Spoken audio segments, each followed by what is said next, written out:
We're ready, sir. Silence, please. Everybody on standby. We're ready to go, sir. Live.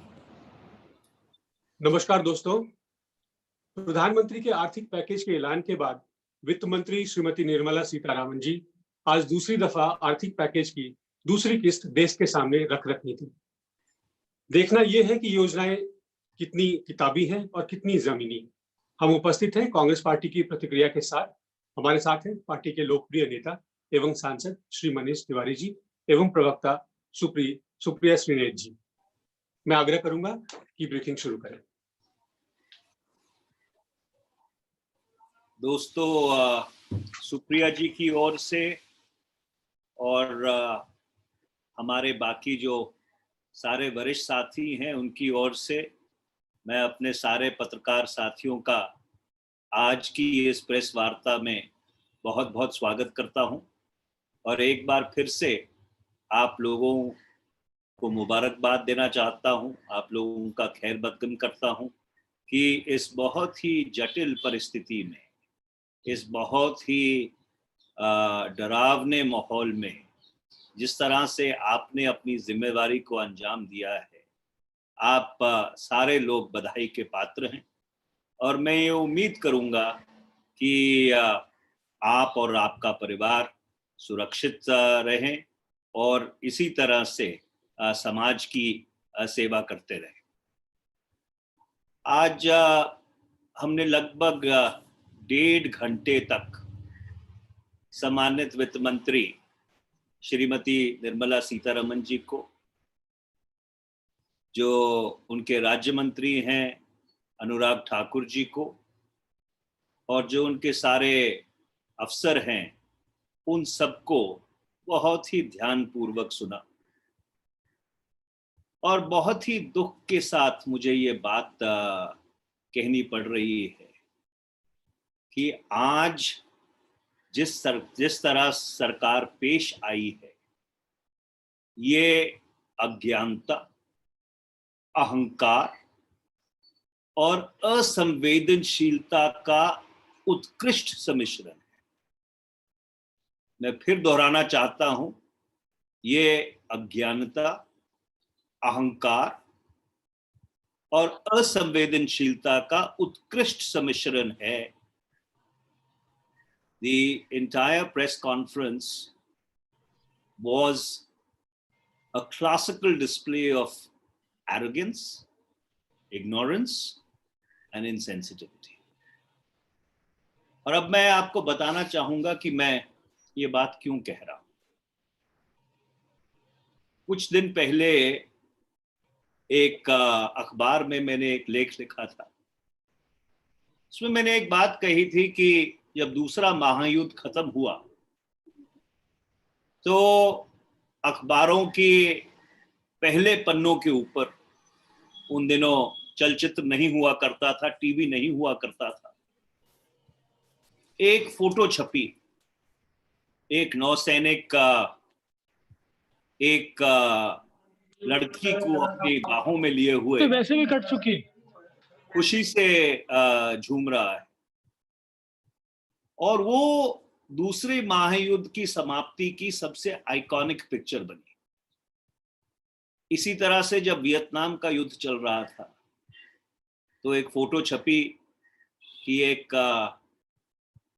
छोटी सी मासूम बच्ची जो America बमबारी कर रहा था, उससे बचती हुई, चीखती हुई अपने गांव से भागी। वो वियतनाम वॉर की सबसे पहचानी जाने वाली तस्वीर बनी। और जब ये कोविड-19 समाप्त होगा, और वो एक दूसरा विषय है, मैं उसके ऊपर थोड़ी देर बाद आऊंगा, एक जो तस्वीर हम लोगों को झंझोड़ती रहेगी, हमारी अंतरात्मा को ठेस पहुंचाती रहेगी, वो तस्वीर है हमारे प्रवासी भाई बहनों की, जो हजारों किलोमीटर पैदल बगैर किसी सहायता के अपने घर पहुंचने की आज भी चेष्टा कर रहे हैं। और हमें तो ये बात समझ ही नहीं आती कि ये सरकार या तो वास्तविकता से पूरी तरह से अलोप है या वास्तविकता को देखना नहीं चाहती। वित्त मंत्री ने कहा कि हमें बहुत पीड़ा होती है उन प्रवासी भाई बहनों को सड़क पे चलते हुए देखकर।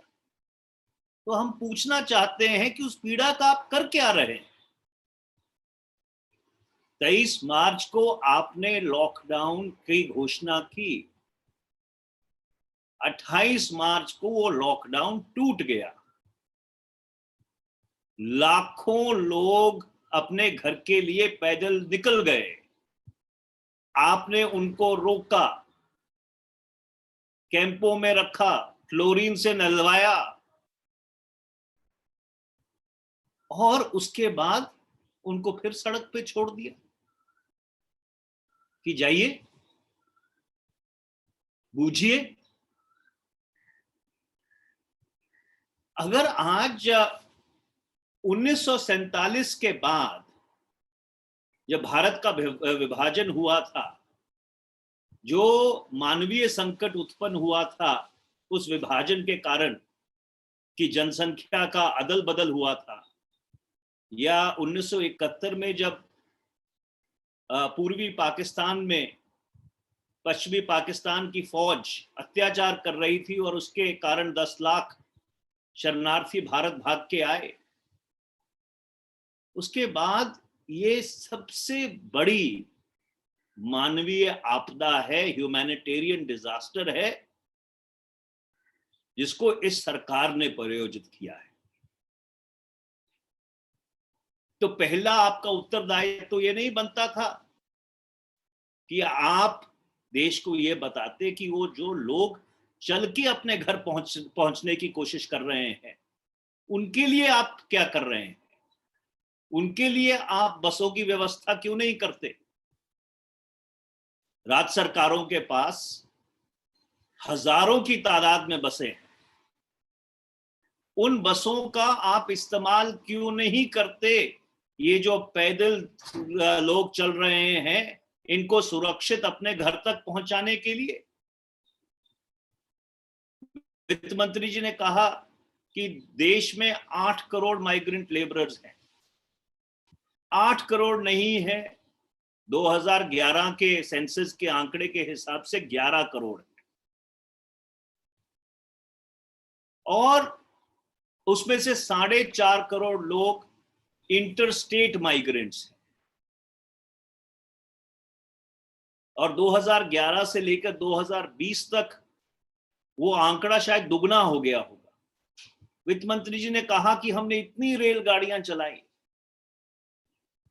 10 लाख लोगों को हमने घर तक पहुंचाया। अगर 11 करोड़ में से हम मान लें कि आधे लोग वहीं टिक गए जहां पे वो थे, फिर भी 5.5 करोड़ लोग बनते हैं। तो आपने 10 लाख लोगों को 5.5 करोड़ लोगों से घर पहुंचाया, तो ही लाखों लाखों लोग सड़कों पर चल रहे हैं, गाड़ियों के नीचे, रेलगाड़ियों के नीचे कुचले जा रहे हैं। तो क्या आपका उत्तरदायित्व तो नहीं बनता था कि सबसे पहले आप उनके घर पहुंचाने की व्यवस्था करते, देश को ये बताते कि हाँ, रेलगाड़ियों से ये संभव नहीं है, हम सरकारी जितना साधन है उस साधन का, सारे साधन का उपयोग करके उनको सुरक्षित घर पहुंचाएंगे। दूसरा, आपने क्या कहा कि अगर जिंदा रहे, चल के घर पहुंच गए, तो बेटा तुमको 5 किलो चावल या आटा खाना चाहोगे तो 5 किलो आटा और 1 किलो चना मुहैया कराएंगे। ये अगर जिंदा बचोगे, घर पहुंच गए, किस्मत अच्छी रही, तो तुमको 5 किलो चावल, 5 किलो गेहूं अगर गेहूं खाना चाहोगे, और 1 किलो चना रोज का हम तुमको देंगे। ये किस तरह की अजब असंवेदनशीलता है। और उसके ऊपर कुल खर्च कितना? 3.5। विस्थापित मिग्रेंट है, प्रवासी मजदूर है, जो घर वापस जा रहा है, जो इस देश का सबसे बड़ा मानवीय संकट, मानवीय आपदा है 1947 के बाद। उस आपदा से निपटने के लिए आपके पास महज 3,500 करोड़ रुपया है। इससे बड़ा मजाक और क्या हो सकता है? उसके अलावा आपने कहा कि मनरेगा में पिछले 2 महीनों में इतने लोगों ने रजिस्टर कर लिया। मतलब रोज आंकड़ों के गोले लोगों के ऊपर दागे जा रहे हैं। You're trying to bamboozle people by throwing big numbers at them. कि आओ 1.5 घंटा आंकड़ों के गोले दागो, इतने करोड़, इतने करोड़, इतने करोड़, और जब उसकी गहराई में जाओ तो नील बटा सन्नाटा। तो 3,500 करोड़ वो हुआ, और कुछ जो इंटरेस्ट सबवेंशन दिया है शिशु मुद्रा लोन्स के ऊपर, शायद 1,500 करोड़ रुपया और बनता है। बाकी सारी बातें काल्पनिक है। और उसके ऊपर वित्त मंत्री की तरफ से यह कहा जाता है, oh, the states can look after the migrants. राज्य सरकारें प्रवासी मजदूरों का ध्यान रखें। क्या ये समस्या राज्य सरकारों ने पैदा की है? 4 घंटे के नोटिस पे लॉकडाउन राज्य सरकारों ने किया है। हमने ये कहा था कि जितने मनरेगा में रजिस्टर्ड जॉब होल्डर्स हैं, उनको आप 1 महीने की जो वेज है, दिहाड़ी है, वो दिहाड़ी आप एडवांस में दो।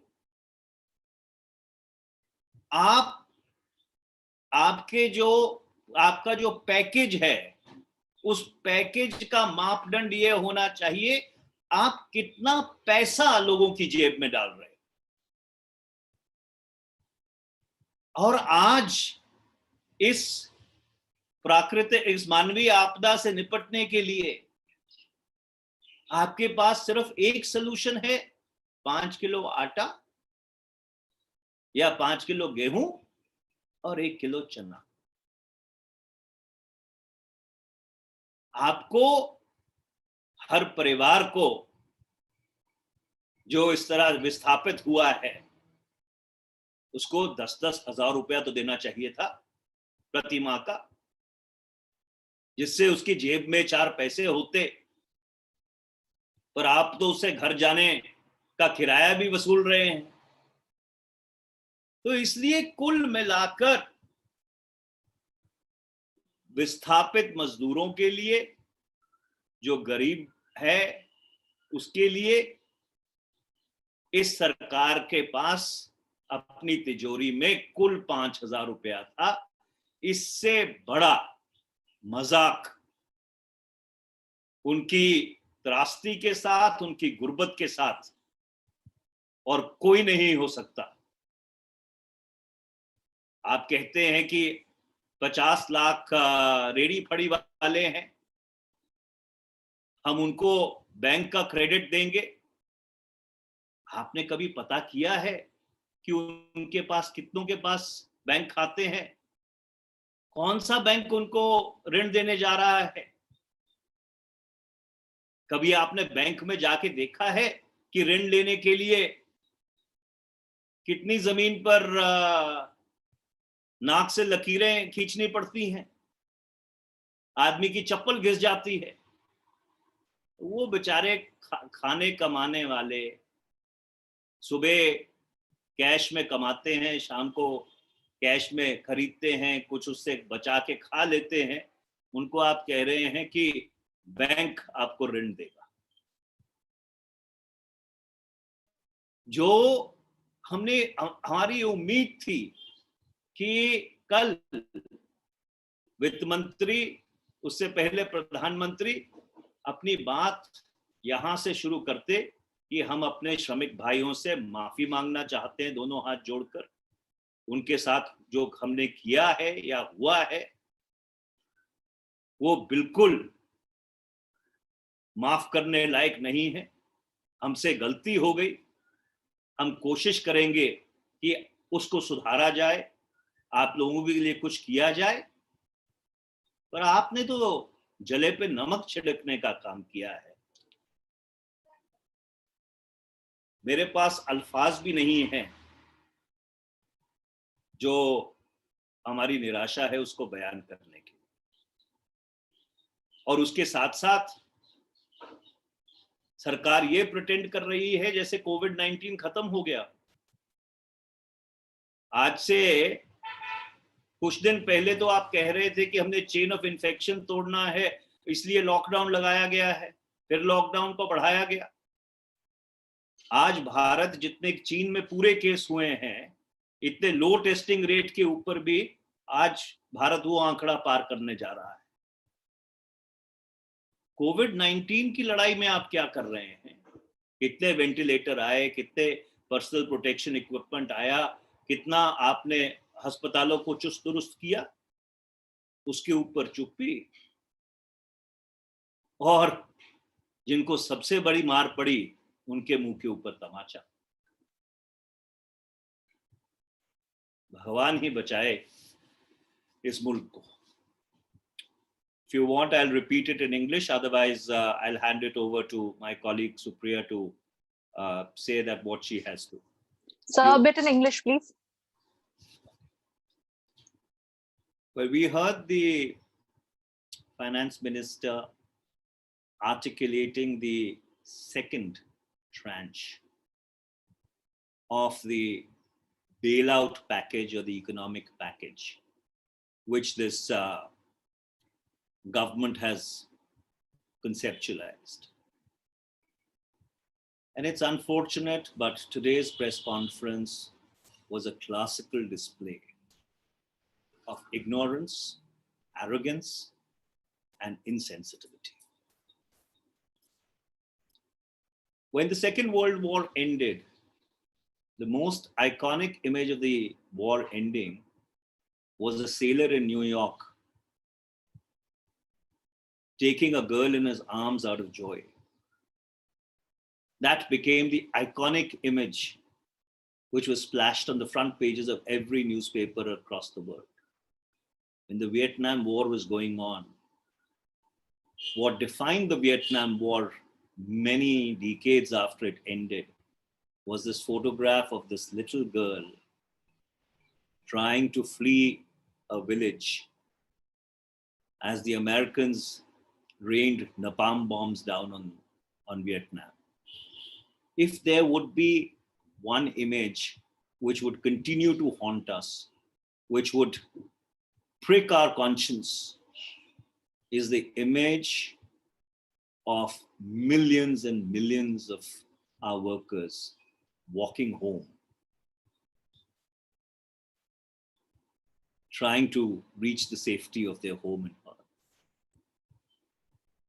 And today we expected that we would hear something from the finance minister, that what is the government doing to safely get these people home? The finance minister said that there are 8 crore migrant workers in this country. The figure is not 8 crores, it is actually 11 crores, according to the 2011 census. 4.5 crores are interstate migrant workers, and the numbers would have gone up between 2011 and 20. She said that we've transported 10 lakh people home. What about the remaining 7 crore and 90 lakhs according to her figure? Presuming even 50% stayed where they were, you're still talking about 4 crore people. Have you left them to the mercy of nature? You've left them at the mercy of God? Essentially, what you're telling them is, if you get home, if God is with you, then we will give you 5 kilos of rice. If you don't like rice, we'll give you 5 kilos of atta and 1 kilo of peas, chana, for the next 2 months. Bingo. I have done a lot for the migrants. If this is not insensitivity, I do not understand the meaning of the word insensitivity. And what is the entire quantum of this package? 3,500 crores out of a 20 lakh package which you ostensibly put together for the greatest humanitarian tragedy after the 1947 partition exodus and the East Pakistan refugee crisis, for the millions of migrants who you think or you claim are the builders of this nation. All you have for them is 3,500 crores in terms of atta and chana. This is your empathy for the poor of this country. That's why we've always said that you are a suit boot ki sarkar. So except for that Sishu Mudra interest subvention, which is worth 1,500 crores, and this 3,500 crores, there is nothing else. The government does not even have the figure of how many people were housed in relief camps. They said that 11,000 crores we've given to the states under SDRF. That money belongs to the states. You've not done them a favor. You've not done any charity. I mean, at least you should have checked with your law officers who informed the Supreme Court that 46 lakh odd people were housed in those makeshift quarantine or detention camps which you had created. And so therefore, we don't even have words to express our anguish.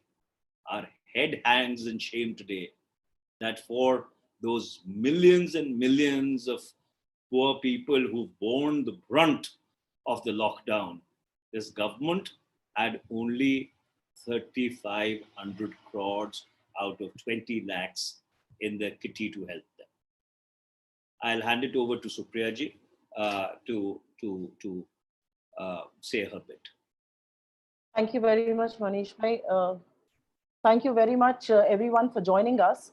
मैं मनीष भाई की हर बात से सहमत हूँ. जो भी उन्होंने कहा बहुत अच्छे से पूरा कैप्चर किया आज के पैकेज को. मुझे ऐसा लगता है कि कल जब वित्त मंत्री ने एक लोन मेला लगाया था, तो हम सबकी कहीं ना कहीं ये उम्मीद थी कि आज इतने आक्षेप के बाद, इतनी बुराइयों के बाद शायद वो आके माइग्रेंट लेबर के लिए कुछ बड़ा कहेंगी. लेकिन जो इस आपदा से सबसे ज्यादा प्रभावित पीड़ित हैं, उनको तो उन्होंने ऐसे दूध की मक्खी की तरह निकाल दिया जैसे वो इस देश के नागरिक ही नहीं है. ये एंटी नेशनल है, ये एंटी ह्यूमैनिटी है. ये दुनिया की, जैसे मनीष भाई ने कहा, ये सबसे बड़ी ह्यूमन ट्रेजेडी है इस समय हमारे देश की. और उन्होंने माइग्रेंट वर्कर्स को, प्रवासी श्रमिकों को ऐसे दूध की मक्खी की तरह निकाला जैसे उनका कोई हक ही नहीं है हमारे रिसोर्सेस पर. और ये मैं इसलिए कहती हूँ क्योंकि एक बहुत बड़ी बातें करके 20 लाख करोड़ का पैकेज घोषित किया गया था, जो अभी तक आप सब लोग जान चुके हैं कि 20 लाख करोड़ है ही नहीं. ये सिर्फ एक लोन मेला है. और उस 20 लाख करोड़ में महज 3500 करोड़ रुपए दिए जाते हैं श्रमिकों को और 1500 करोड़ का एक सबवेंशन होता है। तो मिलाकर 5000 करोड़ का खर्चा हुआ है, बाकी सब जबानी जमा खर्च था। आज कहीं मुझे ऐसा भी लगता है, मनीष भाई ने बोला कि कैसे वर्ल्ड वॉर और वियतनाम वॉर की जो सबसे उल्लेख करने वाली तस्वीरें थी वो आज भी हमारे मानस पटल पर अंकित है। कहीं ऐसा लगता है कि शायद प्रधानमंत्री या वित्त मंत्री या उनकी कैबिनेट उठकर अखबार ही नहीं पढ़ती है, शायद आपके टीवी चैनल्स पर देखती ही नहीं है कि कैसे लाखों की संख्या में गर्भवती महिलाएं, बच्चे, बुजुर्ग लोग अपने माँ बाप को कंधों पर बिठाकर सैकड़ों हजारों किलोमीटर की दूरी करके पार करके घर जाने को मजबूर है। और इसलिए वो मजबूर है क्योंकि ना उनके पास नौकरी है, ना वेतन है, न रहने का साधन है, और इस आपदा में वो भयंकर रूप से आशंकित है, डरे हुए हैं। और जब कोई भी डरता है तो अपने घर की ओर ही राह पकड़ता है। पता नहीं कैसे प्रधानमंत्री को और उनके असंवेदनशीलता को मैं किस बयां में जमा करूं, किस जबान में बयां करूं, क्योंकि उनको शायद ये दिखता ही नहीं है कि इतने लोग चले जा रहे थे। इसमें एक बात और है, वित्त मंत्री ने चलिए आज ये माना तो सही, उन्होंने एक्सेप्ट तो किया कि सड़कों पे लोग हैं, क्योंकि सरकार के मुलाजिमों ने, सॉलिसिटर जनरल ने तो सुप्रीम कोर्ट को कहा है कि एक भी माइग्रेंट वर्कर सड़क पे नहीं चल रहा है। तो या तो वो झूठ बोल रहे थे या वित्त मंत्री ने आज सच बोला है। तो माइग्रेंट वर्कर की जो दुर्दशा हो रही है, जिस तरह से वो बेतहाशा अपने घरों की ओर लौट रहे हैं, हमें लग रहा था आज कुछ बड़ा होगा, लेकिन दुख है कि आज भी कुछ बड़ा नहीं हुआ। और सरकार ने एक तरह से माइग्रेंट वर्कर्स को ये कह के छोड़ दिया, आप चलते जाइए, सड़कों पे अपने घर जाइए, अगर ट्रक से गाड़ी से कुचल के मर जाते हैं तो ये आपकी समस्या है, हमारी समस्या नहीं है। क्योंकि सरकार ने कुछ राशन कार्ड की बात करी, मैं उसके बारे में बात करती हूँ, लेकिन कहीं पर भी ट्रांसपोर्ट को रैंप अप करने की, उनको सुरक्षित ज्यादा घर पहुंचाने की, जो बीच सड़कों पे उनको बसों से व्यवस्था करने की कोई भी बात नहीं हुई। और ये 3 पॉइंट बोल के माइग्रेंट वर्कर्स को, श्रमिकों को भूल जाया गया। मैं एक बात जरूर कहना चाहती हूँ, और मनीष भाई ने बिल्कुल ठीक कहा कि 8 करोड़ लोगों को इसमें अब इंक्लूड किया गया है। जो नेशनल फूड सिक्योरिटी एक्ट है वो मैंडेट करती है कि 66% पॉपुलेशन हमारी इसके अंतर्गत आए। अभी तो महज 60% ही है। अगर हम 10-11 करोड़ लोगों को इंक्लूड करेंगे तब हम किसी तरह से इसको 66% पर ला पाएंगे। तो जरूरी है आज की पीडीएस सिस्टम को यूनिवर्सलाइज किया जाता। आपने 3500 रुपए, चलिए कुछ तो दिया, उसका हम सपोर्ट करते हैं, ये ज्यादा होना चाहिए था। लेकिन जो आपने पोर्टेबिलिटी की बात कही है कि राशन कार्ड एक श्रमिक के पास होगा, एक उसके घर वाले के पास होगा, ये कोई बहुत बड़ी बात नहीं है, ये एडमिनिस्ट्रेटिव इशू है। और इसमें कोई ये ऐसी बड़ी स्कीम नहीं है जिसको बहुत बड़ा माना जाए, क्योंकि इसमें सरकार का कोई पैसा नहीं खर्चा होना है, कोई एक्स्ट्रा राशन आप नहीं देंगे। अगर उनका एंटाइटलमेंट एक परसेंटेज का है तो कुछ परसेंटेज श्रमिक निकाल सकता है, कुछ उसका जो बचता है वो उसके घर वाले निकाल सकते हैं। तो ये एक एडमिनिस्ट्रेटिव स्टेप है, इसके बारे में बात करना भी मुझे लगता है जरूरी नहीं समझती हूँ। सरकार ने पैदल चलते हुए मजदूरों के लिए कुछ नहीं कहा, लेकिन एक कैरेट दिखाया, एक घंटी दिखाई कि आगे चलकर हम आपके लिए रेंटल स्कीम बनाएंगे। आप जब वापस लौटिएगा तो आपकी कंपनी से बात करके, सरकारी प्रबंधन से बात करके हम एक स्कीम बनाने की कोशिश करेंगे जिसमें आप प्रवास रेंट पे लेके रह सकते हैं। ये किस तरह की असंवेदनशीलता है, मैं समझती ही नहीं हूँ। अभी आप कुछ नहीं कर रहे हैं, आगे के लिए बोल रहे हैं। और तो और जो बड़े बिजनेस हैं, जो बड़े उद्योग हैं, उन सबका प्रॉफिट खत्म हो गया है। वो बिल्कुल भी किसी तरह से पैसा खर्च करने को तैयार नहीं होंगे, ये मैं दावे के साथ कह सकती हूँ। वो कोई एडिशनल बर्डन नहीं लेंगे और इंडस्ट्री की इसमें कोई विलिंगनेस नहीं रहेगी। Bottom lines are shrinking. The industry will not be on board on this private-public partnership. It will remain a pipe dream, just as it was intended to. FM ने 40 minute की speech लगभग बर्बाद करी उन laws और उन कानूनों पर जो कि अभी पार्लियामेंट की स्टैंडिंग कमिटीज पे और लेबर कोर्ट्स के सामने है। इसको करने की क्या जरूरत थी, मैं समझ नहीं पाई। तकलीफ आज है, लोग 90 से ज्यादा लोग आज मर गए हैं, श्रमिक परेशान आज है, वेतन उसके पास आज नहीं है। जब पार्लियामेंट खुलेगा, जब स्टैंडिंग कमिटीज बैठेंगी, जब कोर्ट अपना ऑर्डर देंगे, तब क्या होगा, ये तो भविष्य के गर्भ में बात छुपी, और जब होगा तो देखा जाएगा। इस पे क्यों टाइम बर्बाद किया गया, ये मैं नहीं समझ सकती हूँ। और जैसा कि मनीष भाई ने कहा, ये बिल्कुल सही बात है। एसडीआरएफ तो स्टेट्स का पैसा होता है, इसका उल्लेख करने में भी शायद वित्त मंत्री को जरूर शर्म आनी चाहिए थी। मुझे कहीं ना कहीं ये लगने लगा है कि इस सरकार को लगता है कि ये ब्लफ करके, एक फिस्कल स्टिमुलस की बात करके, लोन मेला लगाकर मुद्दों से बच जाएगी, पर ऐसा होना मुश्किल होगा। आज सरकार कहती है हम 50 लाख स्ट्रीट वेंडर्स को ऋण देंगे। जिस स्ट्रीट वेंडर का जो खोमचा मेरे घर के बाहर लगाता है, उसको कौन सा बैंक ऋण देगा? इसका उत्तर शायद सिर्फ निर्मला सीतारमण जी दे सकते हैं या प्रधानमंत्री मोदी जी दे सकते हैं। और तो और जो रिहैबिलिटेशन पैकेज भी उनके लिए किया गया है, उसमें भी क्रेडिट है, उसमें भी लोन है। आप लोन लीजिए, बाद में अदा करिए। सहायता कहाँ है? सहायता तो वो होती है जो दे दी जाती है और वो रीपे नहीं होती है। ये सारी स्कीमें लोन दर लोन, इसमें कोई भी स्कीम ऐसी नहीं है क्रेडिट फैसिलिटी मतलब लोन, आपको लोन लेकर वापस करना पड़ेगा। स्ट्रीट वेंडर्स को लोन देने कौन जा रहा है? कौन आइडेंटिफाई करेगा कितने स्ट्रीट वेंडर्स हैं? तो ये सारी चीजें कहीं पर सरकार का दिमागी दिवालियापन भी जरूर दर्शाता है। और मैं एक बात और कहूंगी, मनरेगा का उल्लेख किया गया, और इसी मनरेगा को अगर आपको याद हो, और हमें गर्व है कि कांग्रेस की सरकार ने, हमें गर्व है कि सोनिया गांधी जी की लीडरशिप में, मनमोहन सिंह जी की लीडरशिप में हम मनरेगा को लाए, क्योंकि आज मनरेगा ही संजीवनी बनकर ग्रामीण इलाकों में खड़ा हुआ है। और प्रधानमंत्री जी, आप सबको याद हो उन्हें कितनी अभद्रता के साथ मनरेगा पर अपने विचार प्रस्तुत किए थे, और वो विजुअल मैं आज भी देखती हूँ तो मुझे उनके ऊपर हंसी आती है। आज भी मनरेगा संजीवनी बन के खड़ा है।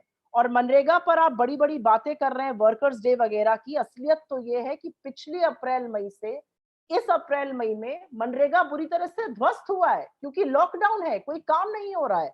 पिछले अप्रैल मई में ये आंकड़ा करीब करीब 64 करोड़ था, आज ये आंकड़ा करीब करीब 14.5 करोड़ ही है, क्योंकि काम हो नहीं रहा है, काम हो नहीं रहा है, पेमेंट आप कर नहीं रहे। हम कह रहे हैं कि 100 दिन को 200 दिन कर दीजिए, एडवांस पेमेंट कर दीजिए, वो दोनों चीजें आप करने के लिए तैयार नहीं है। जब प्रवासी मजदूर घर पहुंच जाएंगे तब हम उनको मनरेगा की नौकरियां देंगे, उनको रजिस्टर करने को देंगे। जब मनरेगा का काम ही नहीं हो रहा है तो वो रजिस्टर करके करेंगे क्या? मूल मुद्दे की बात तो ये है। और कहीं ना कहीं सरकार ने स्टिमुलस की डेफिनेशन तो बिल्कुल बदल दी है। दुनिया भर में जहां स्टिमुलस हुए, प्रधानमंत्री जी ने बड़ा सीना ठोकते हुए कहा कि हमने भी 10% जीडीपी का अपने स्टिमुलस दिया है। अब तो हर विशेषज्ञ और आम जनता भी समझती है कि ये बिल्कुल हवाई उड़ानें थी, ये हवाई बातें थी, इसमें कुछ भी असलियत नहीं थी। क्योंकि कहीं ना कहीं आप सिर्फ लोन मेला लगा रहे हैं। 8 लाख करोड़ का लोन मेला आरबीआई ने ऑलरेडी लगा दिया था, उसमें किसी ने लोन लिया नहीं। अब आपने एक नया लोन मेला लगा दिया है। कल आपने एमएसएमईज के लिए लगाया था, आज आपने स्ट्रीट वेंडर्स के लिए लगा दिया है। आपको ये कहते हुए शर्म नहीं आती है कि किसान ज्यादा लोन ले रहे हैं? किसान ज्यादा लोन क्यों ले रहे हैं? क्योंकि उनको उनकी उपज का उचित दाम नहीं मिल रहा है। इसलिए ले रहे हैं क्योंकि उनके पास रिसोर्सेज नहीं है। या तो आपकी समझ में कमी है या आपकी नियत और नीति में खोट है। तो कहीं ना कहीं मुझे लगता है नियत और नीति दोनों में खोट है, क्योंकि आज की 1.5 घंटे की जवानी जमा खर्च में खर्च महज 5,000 करोड़ है। बाकी सारी हवाई बातें हैं और लोन मेले हैं, जिनको देखने भी देश की जनता आज जाने की क्षमता नहीं रखती है, आज जा पाएगी नहीं। श्रमिक मजदूरों की जो दर्दनाक स्थिति है, जिनको हमने मरते हुए देखा है, जिनको हमने सैकड़ों हजारों मीलों चलते हुए देखा है, उनके लिए सरकार के पास कुछ नहीं है। उन्होंने बशर्ते ये जरूर कह दिया है, आप अपने भरोसे अपने हिसाब से चलते जाइए, आप मर जाते हैं वो आपकी समस्या है, हमारी समस्या नहीं है। हम आपको कहीं पर राशन, जब आप पहुंच जाइएगा या जहां रहिएगा वहां थोड़ा बहुत राशन दे देंगे, जिसके लिए हमारे पास सिर्फ 3500 करोड़ है। तो कहीं पर ये लगता है कि सरकार की प्राथमिकताएं क्या हैं? क्या इनकी प्राथमिकता गरीब है? क्या इनकी प्राथमिकता श्रमिक है? क्या इनकी प्राथमिकता किसान है? या इनकी प्राथमिकता अभी भी बड़ी बड़ी बातें करना और जो सूट बूट की सरकार की हमने बात कही थी वो है? इसका उत्तर सिर्फ मोदी जी और उनके लोग दे सकते हैं, क्योंकि इस तरह की असंवेदनशीलता की तो आशा शायद हमने भी नहीं करी थी इस सरकार से और विशेषकर प्रधानमंत्री जी से। थैंक यू सुप्रिया जी। हम सवाल लेते हैं। पहले सुओ मोटो से संबंधित सवाल है, मैं आग्रह करूंगा आप एक एक करके पूछें।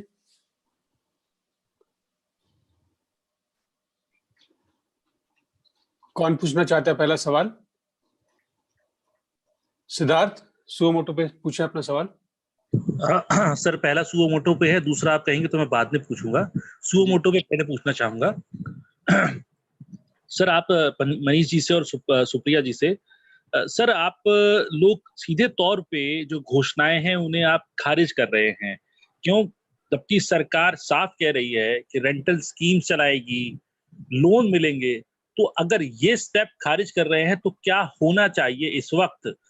जो खातों में पैसे डालने की बात है, क्या वही आपकी प्राथमिकता है, वही है, या दूसरी तरफ सरकार को लोगों में भरोसा जो है जगाना चाहिए? क्योंकि लोग बाहर निकल रहे हैं, तभी बाहर निकल रहे हैं कि जब विश्वास उठ चुका है। आज भी हम तस्वीरें देख रहे हैं कि रास्ते में लोग उनको ये कहने को भी तैयार हैं कि हम आपको सामान देंगे, हम आपको राशन दे देते हैं, आप रुकिए, लेकिन वो रुक नहीं रहे। क्या होना चाहिए कि सरकार का विश्वास, सरकार के प्रति विश्वास जगे इन प्रवासी मजदूरों के बीच?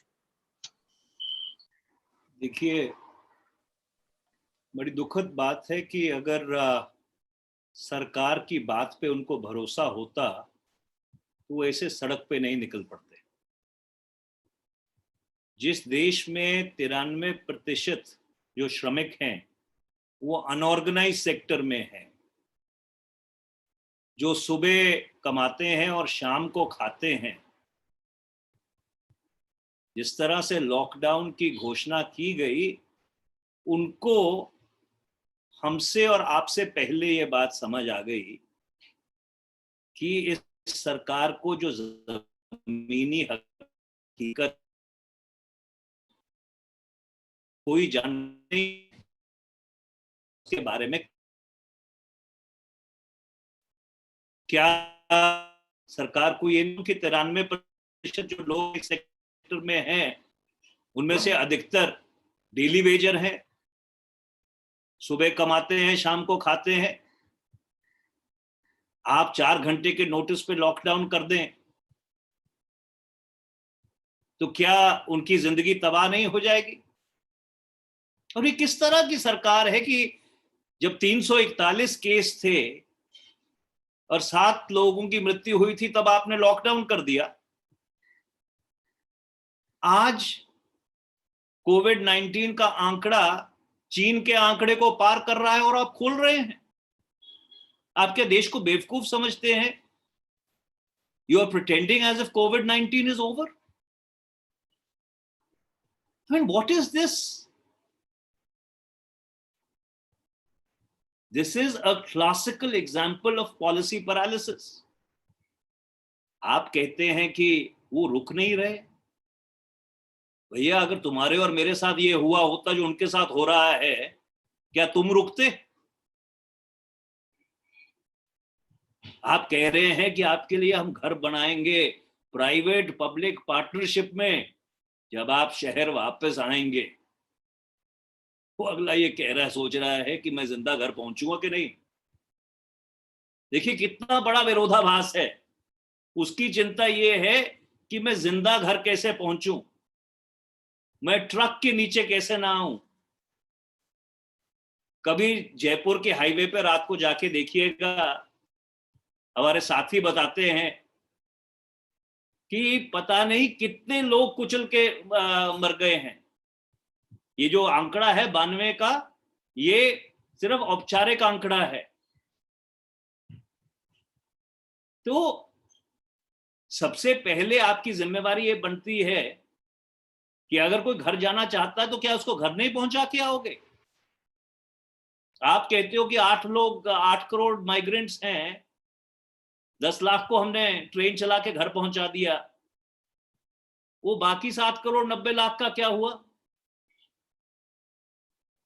उसमें से मैंने मान लिया कि आधे वहीं रुक गए जहां थे, फिर भी 3 करोड़ 90 लाख लोग तो इसका मतलब सड़क के ऊपर हैं आपके आंकड़ों के अनुसार। और आपके 20 लाख करोड़ के पैकेज में जिसके ऊपर सबसे ज्यादा मार पड़ी, उसके लिए 3500 करोड़। मोटा मोटा उनको संदेश यह है, बेटा जिंदा घर पहुंच गए तो 5 किलो चावल और 1 किलो चना तैयार है। सुप्रिया जी कुछ ऐड करना चाहेंगे इसमें? I would just like to add the point that Siddharth asked, brilliantly explained by Manish Bhai, but I think just a quick addition. our demand has constantly been, and Rahul ji has voiced this across platforms, even in his interactions with some of the most leading experts. आपके देश में, हमारे देश में 26 करोड़ परिवार हैं, house holds हैं। 13 करोड़ को 50% को भी अगर आप थोड़ा बहुत पैसा देते हैं, उसका महज खर्चा 65,000 करोड़ आएगा। ये करने से आप क्यों चूक रहे हैं, आप क्यों पीछे हट रहे हैं, ये किसी के समझ में नहीं आ रहा है। आप लोगों के हाथ में डायरेक्ट पैसा डालकर तो देखिए, तस्वीर बिल्कुल बदल जाएगी। जब आप लोगों के हाथ में डायरेक्ट पैसा डालेंगे, उनको ये विश्वास होगा कि हमें पैसा मिलेगा, तो वो जरूर खर्चा करेंगे, उपभोग बढ़ेगा, उससे निवेश बढ़ेगा, उससे नौकरियां बढ़ेंगी। ये एक वर्चुअस साइकिल है, ये इकोनॉमिक रियलिटी को आप डिनाई नहीं कर सकते। हमारा देश, हमारी अर्थव्यवस्था उपभोग पे टिकी हुई है। जब उपभोग ही ध्वस्त हो गया है, तो सबसे पहले तो सरकार को डिमांड साइकिल बढ़ानी चाहिए। आप वो करने को ही तैयार नहीं है। मतलब श्रमिकों को, अगर उनके परिवारों को, अगर आप देश के आधे परिवारों को सिर्फ 65,000 करोड़ रुपए खर्च करके कुछ दीजिए, उससे बहुत बड़ा, उसका जो मल्टीप्लायर इफेक्ट है वो बहुत बड़ा होगा। और ये हमारे वरिष्ठ नेताओं ने, पार्टी ने बार बार ये बात कही है। सरकार ऐसा क्यों नहीं कर रही है और क्यों करने से बच रही है, ये समझ पाना बहुत मुश्किल है, क्योंकि लोन लेने से इस समस्या का समाधान नहीं होगा। इस आपदा में जब लोगों को यही नहीं पता अगले महीने की तनख्वाह आएगी कि नहीं आएगी, अगले महीने जॉब रहेगी कि नहीं रहेगी, कौन लोन लेने जा रहा है इस समय? सोचकर तो देखिए इस बात को। Thank you Supriya ji. Will go to the next question. Syed Imam है IANS से। सैयद, सवाल पूछिए। देखिए, मनीष जी ने कहा कि 3500 crore is not a sufficient amount, but Supriya Shrinidhi ji has said कि चलो कुछ तो सही किया। और दूसरा ये सवाल है कि मनीष जी कह रहे हैं कि हम लॉकडाउन एग्जिट कर रहे हैं, किसको बेवकूफ बना रहे हैं, लेकिन आपके पूर्व अध्यक्ष राहुल गांधी ने कहा है कि economic activity should begin in green zones और सप्लाई चेन्स का ध्यान रखकर। तो कहीं ना कहीं आप लोगों में अंडरस्टैंडिंग आपस में नहीं है, या पार्टी अभी तय नहीं कर पा रही कि कौन से लाइन पे जाना है?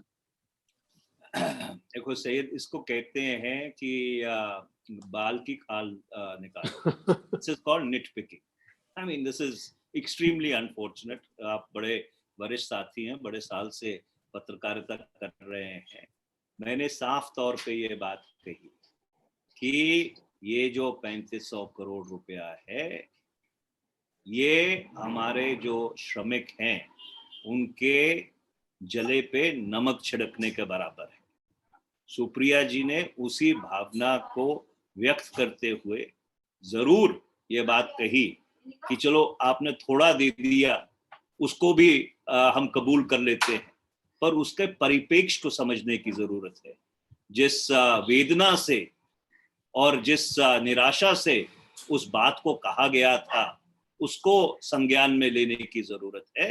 हम साफ तौर पे ये बात कहना चाहते हैं कि 20 लाख करोड़ रुपए के पैकेज में से सिर्फ 3500 करोड़ रुपया, सिर्फ 3500 करोड़ रुपया आपके पास उन श्रमिकों के लिए है जिसने कोविड-19 की सबसे ज्यादा मार झेली है। दूसरी बात रही इकोनॉमिक एक्टिविटी को शुरू करने की। देखिए, प्रधानमंत्री जी बहुत एक विचित्र खेल खेल रहे हैं कि लॉकडाउन मैं करूं और जब बात मेरे अनुसार ना जाए तो उसका खामियाजा आप भुगतो, क्योंकि India lives in its states. भाई, लोगों का सामना तो राज्य सरकारों को करना पड़ता है। जमीन पे तो राज्य सरकारें हैं, तो राज्य सरकारों को क्या वहां पे अराजकता पैदा करनी है?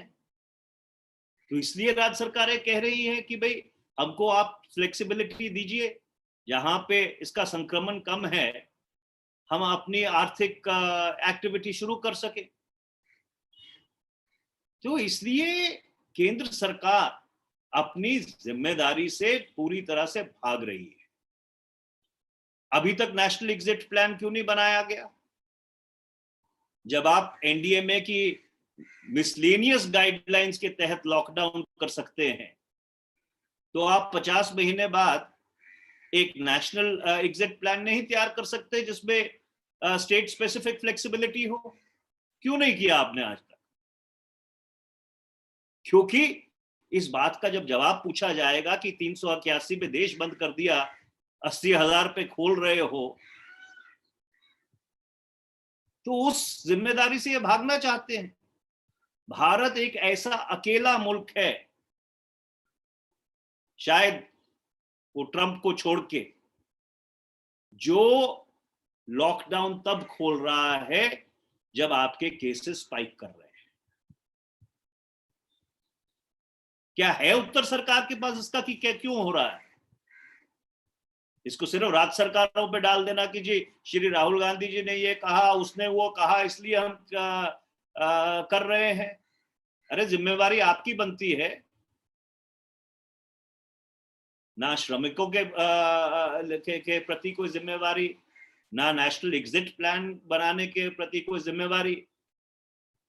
आज सुना नहीं आपने वित्त मंत्री ने, the states should take care of the migrants. इससे बड़ा घिनौना मजाक कोई और हो सकता है? तो इसलिए ये जो मानवीय आपदा सरकार ने पैदा की है, इससे सरकार को आपका ध्यान भटकाने की कोशिश जो कर रहे हैं, अपना ध्यान भटकने मत दीजिएगा। Thank you sir. कोई और सवाल हो सो मोटो पर तो सामने आए। संजय मिश्रा जी, हाँ पूछिए, दैनिक जागरण से। अनम्यूट करिए संजय जी, पूछिए।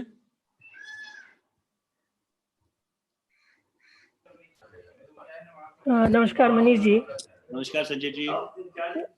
मेरा सवाल है कि आपने पैकेज पे सवाल उठाया, तो आपको क्या लगता है कांग्रेस पार्टी के हिसाब से कि ये 20 लाख का जो करोड़ का जो पैकेज है, इसमें फिजिकल जो असिस्टेंस है और डायरेक्ट मॉनेटरी असिस्टेंस है, उसका कंपोनेंट कितना होना चाहिए, क्या रेशियो होना चाहिए जो इस क्राइसिस में सरकार को करना चाहिए?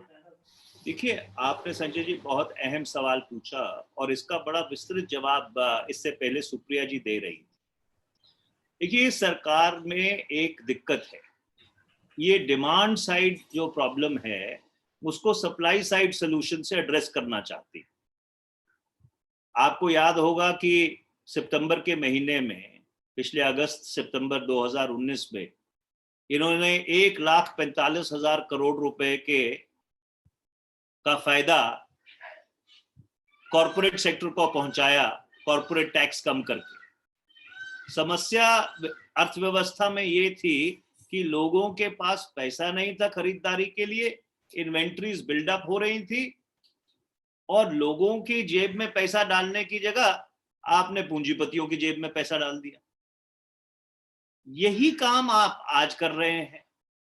जिसको जरूरत है उसको सहायता नहीं दे रहे, पर जैसे सुप्रिया जी कह रही थी कि विभिन्न वर्गों के लिए काल्पनिक लोन मेले आप लगा रहे हैं। अगर हमारी सरकार होती तो हम सीधे तौर के ऊपर 10 लाख करोड़ रुपया सहायता के तौर पर लोगों को ट्रांसफर करते, सीधा उनके खातों में डालते। जो 12 करोड़ परिवार, सबसे जो लोअर तबका है हमारे जनसंख्या का, उनको 6,000 रुपया माह, जो हमारी न्याय की स्कीम थी, उसके तहत सीधा पैसा उनके बैंक अकाउंट में डालते और उससे डिमांड पैदा होती, उससे जो अर्थव्यवस्था का चक्र है वो घूमना शुरू होता, जिसे सुप्रिया जी वर्चुअस साइकिल बता रही थी, बिल्कुल ठीक कह रही थी। तो इसलिए प्रॉब्लम डिमांड, लोग भूख से मर रहे हैं, लोग घर, मतलब आप क्या, मतलब 3-3 हजार किलोमीटर आप उम्मीद करते हैं लोग चल के घर जाएंगे? वो क्या हुआ, वो जो बसें सरकारों के पास हैं, क्यों नहीं लगाते आप? जो बाकी साधन है क्यों नहीं लगाते आप? क्या आपका दिल नहीं टूटता उनको सड़क के ऊपर जाते हुए देख के? पर आपके सवाल के जवाब में सीधा 10 लाख करोड़ रुपया जो सबसे गरीब, सबसे वंचित और जिसको सबसे जरूरतमंद है, हम सीधा उसकी जेब में डालते। मैं इसमें छोटा सा एक एडिशन कर लूं, प्रणव जी, अगर हाँ हाँ हाँ हाँ, आपने जो सवाल पूछा और मनीष भाई ने उसका बिल्कुल सही उत्तर दिया कि फिस्कल मेजर जो होता है उसका मतलब होता है एक्सपेंडिचर अभी जरूरत है। आप जितनी भी स्कीम्स अभी तक सुन रहे हैं, इवन मुद्रा लोन पर जो 1500 का इंटरेस्ट सबवेंशन है, वो ओवर द पीरियड ऑफ मुद्रा लोन होगा। 3500 का सिर्फ अनाज दिया जाएगा, एक्सपेंडिचर के लिए पैसा कहीं पर नहीं है। फिस्कल स्टिमुलस की डेफिनेशन होती है जो हम लोगों ने 2008 में किया था कि पैसा डालिए, इंसेंटिवाइज करिए, एक्सपेंडिचर हो और कंजम्पशन बढ़े। दुनिया भर में ये डेफिनेशन है। इस सरकार ने फिस्कल स्टिमुलस की डेफिनेशन को तब्दील करके लिक्विडिटी और लोन में तब्दील कर दिया है। इससे हमें समस्या है और ये समस्या रहेगी। और जहां तक राज्यों की बात है, राज्यों पर हर चीज डाल देना और राज्यों के लिए संसाधन भी ना करना, ये तो बहुत गैर जिम्मेदाराना हरकत है। आज आपने कहा राज्य ये करेंगे, कल आपने 31,000 करोड़ के स्टेट फंड को अपना बना दिया, आपने मिनरल स्टेट फंड को अपना बना दिया, आपने 90,000 करोड़ रुपए पावर डिस्कॉम के बोले, लेकिन पूरी गारंटी स्टेट गवर्नमेंट्स को देनी है। स्टेट गवर्नमेंट्स के लिए आप क्या संसाधन ला रहे हैं? आपने उनको बड़े महंगे लोन्स उठाने को बोल दिया है, सबका डेट डिफॉल्ट हो जाएगा। तो कहीं ना कहीं सेंट्रल गवर्नमेंट को फंड रेज करना चाहिए था, जो उन्होंने नहीं किया। लेकिन फिर सरकारों पर आप जब इतनी जिम्मेदारी डाल रहे हैं तो कहीं ना कहीं उनके लिए संसाधन भी तो लाइए। बट फिस्कल स्टिमुलस की डेफिनेशन ही बदल दी है सरकार ने, क्योंकि अभी तो एक्सपेंडिचर हो ही नहीं रहा है। Thank you, Supriya ji. We'll open to other questions and we'll request to keep the press conference short. It's nearly an hour. Sanjeev Chopra ji wanted to ask a question. Sanjeev from PTI, please come in, Sanjeev ji. Yeah, thank you, Pranav ji. Good evening, Manish ji. I just wanted to know, the Congress reaction, because the BJP has accused the Congress of trying its best to save fugitive businessman Nirav Modi. And the law minister Ravi Shankar Prasad has cited a defense deposition of a former judge of the Bombay and Allahabad High Court, Abhay Thipse, and said that he's a member of the Congress party. And, and the Congress is clearly, coming out in support of Nirav Modi. एक काम करना संजीव और बाकी साथियों से भी मेरा आग्रह है कि जाके रविशंकर प्रसाद जी से साथ चाय वाय पिलाया करो, उनकी फोटो फाटो अखबार में छापते रहा करो। उनको मेरे ख्याल ऑक्सीजन, पब्लिसिटी की ऑक्सीजन नहीं मिल रही है, तो इस तरह की बेबुनियाद बात कर रहे हैं। उनकी फोटो फाटो ठीक तरह छापते रहा करो, नहीं तो देश का कानून मंत्री है। क्या उनको मालूम नहीं है कि हर वकील अगर किसी साइल के लिए पेश होता है तो क्या वो पार्टी से अनुमति लेता? मैं रविशंकर प्रसाद जी से पूछना चाहता हूं कि उन्होंने अपनी जिंदगी में जितने केस किए हैं, कितने केसेस में अपीयर होने के लिए उन्होंने भारतीय जनता पार्टी से अनुमति ली है? पहले इस बात का जवाब दे दें, फिर अगली बात का मैं जवाब दे दूंगा। रविशंकर प्रसाद जी भारत के कानून मंत्री हैं, वरिष्ठ वकील हैं। मैं उनसे पूछना चाहता हूं कि अपने पूरी जिंदगी में जितने उन्होंने मुकदमे लड़े हैं, उनमें कितने मुकदमों में पेश होने के लिए उन्होंने भारतीय जनता पार्टी से अनुमति दी? This is my question. This is the case of deposition in favor of it. He's not representing, he's deposing in favor of it. So therefore, when you depose as an expert witness, Sanjeev, you depose in your capacity as a lawyer, right? An expert witness in any trial under the English jurisprudence is somebody who's considered to be an expert in that field. He appears in his personal or in his professional capacity. Tomorrow, let us suppose there's a trial and there's a doctor who is called as an expert witness or is fielded as an expert witness. Would that doctor be appearing in his capacity as a member of the Congress party or in his or in his professional capacity. Right. I mean, I seriously think, you know, you guys are not giving him enough publicity. So he's getting desperate. Thank you sir. Siddharth सवाल पूछे। Sir मैं इसी सवाल पे आपसे एक बात पूछना चाह रहा हूँ बड़े अदब के साथ कि ये बात आपकी बात मानी जा सकती है, एडमिट की जा सकती है कि कोई अपनी पर्सनल कैपेसिटी में खड़ा हो रहा है, वहां पर अपनी प्रोफेशनल जो है लिबर्टी के साथ खड़ा हो रहा है, उसको कांग्रेस पार्टी या किसी भी पार्टी से इजाजत लेने की जरूरत नहीं है। लेकिन एक मोरल सवाल तो साफ तौर पर उठता है कि जिनकी पार्टी जिसकी विचारधारा से वो प्रभावित हैं, उसके साथ हैं, वो जिस शख्स के खिलाफ लड़ रही है, वो शख्स ने उस शख्स के ऊपर आरोप लगा रही है कि इसने हिंदुस्तान के लोगों का पैसा खाया है, उसके ऊपर आरोप है, उसको एक तरीके से खड़े होके डिफेंड कर रहे हैं अगर, तो एक मोरल सवाल तो कांग्रेस पार्टी पे या उन पे खड़ा होता ही है, उसके ऊपर तो आप जवाब देंगे। ऐसा है कि पहला डिफेंड करना और एक्सपर्ट विटनेस होने में फर्क है। मेरे ख्याल जो कानूनी फर्क है वो आपको समझना पड़ेगा। और दूसरा, कांग्रेस पार्टी से ये सवाल पूछने से पहले क्या जिस व्यक्ति का जिक्र किया जा रहा है यहाँ पे, मुझे तो उनका नाम भी मालूम नहीं है, क्या आपने ये सवाल उनसे पूछा है कि क्या आप कांग्रेस पार्टी की विचारधारा में आस्था रखते हैं और उसके बावजूद आप एक्सपर्ट विटनेस जाके बन रहे हैं? क्या आपको इसमें विरोधाभास लगता है? कांग्रेस पार्टी से ये सवाल पूछने से पहले क्या आपका उत्तरदायित्व तो नहीं बनता था कि जो व्यक्ति एक्सपर्ट विटनेस के तौर पे अपीयर हो रहा है, आप उससे जाके सवाल पूछते? मैं आपसे आग्रह करूंगा कि आप उनका नंबर ढूंढ के उनसे ये सवाल पूछे। जहां तक कांग्रेस पार्टी का ताल्लुक है, ये इतनी बड़ी मानवीय आपदा जो भाजपा की सरकार ने पैदा की है, उससे लोगों का ध्यान हटाने के लिए, ध्यान बटाने के लिए ये बहुत ही बचकानी और बहुत ही गैर जिम्मेदाराना शरारत सरकार के मंत्रियों द्वारा की जा रही। Thank you sir. Bilal, let me be the last question. Bilal सवाल पूछे।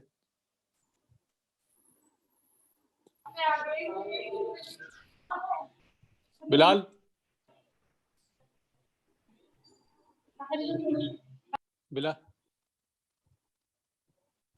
I don't think he can hear.